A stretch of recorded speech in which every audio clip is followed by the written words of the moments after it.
NKS ಟಿವಿ4 news ವರದಿ ಹಿನ್ನೆಲೆ ಅಧಿಕಾರಿಗಳ ತಂಡ ಭೇಟಿ. ಸಾರ್ವಜನಿಕರು ಸೇವಿಸುವ ಆಹಾರ ಪದಾರ್ಥ ಉಪ್ಪಿನಲ್ಲಿ ಕಲಬೆರಕೆಯ ಆರೋಪ ಕೇಳಿಬಂದ ಹಿನ್ನೆಲೆ ಉಪ್ಪನ್ನು ಟೆಸ್ಟಿಂಗ್ಗೆ ಕಳಿಸಿದ ಆಹಾರ ಸುರಕ್ಷಣಾ ಅಧಿಕಾರಿಗಳು.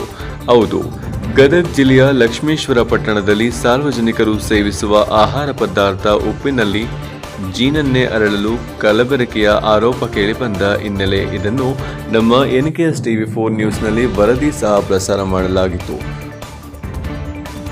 ವರದಿ ಪ್ರಸಾರವಾದ ಹಿನ್ನೆಲೆ ತಾಲೂಕು ಆಹಾರ ಸುರಕ್ಷಣಾ ಅಧಿಕಾರಿಗಳ ತಂಡ ಪಟ್ಟಣದಲ್ಲಿ ಆಹಾರ ಪದಾರ್ಥ ಮಾರಾಟ ಮಾಡುವ ಅಂಗಡಿಗಳಿಗೆ ಭೇಟಿ ನೀಡಿ ಅಲ್ಲಿ ಇರುವ ಎಲ್ಲ ಆಹಾರ ಪದಾರ್ಥಗಳನ್ನು ಪರೀಕ್ಷೆ ಮಾಡಿ ಆರೋಪ ಕೇಳಿಬಂದ ಉಪ್ಪು ಮತ್ತು ಇನ್ನಿತರೆ ಆಹಾರ ಪದಾರ್ಥಗಳನ್ನು ತೆಗೆದುಕೊಂಡು ಟೆಸ್ಟಿಂಗ್ಗೆ ಕಳಿಸಿಕೊಟ್ಟಿದ್ದಾರೆ.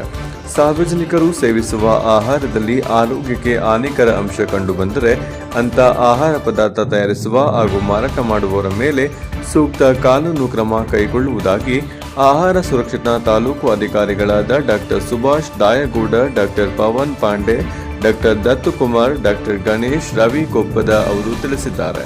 ವರದಿ Veeranna Adapada, NKS TV news, Lakshmeshwar.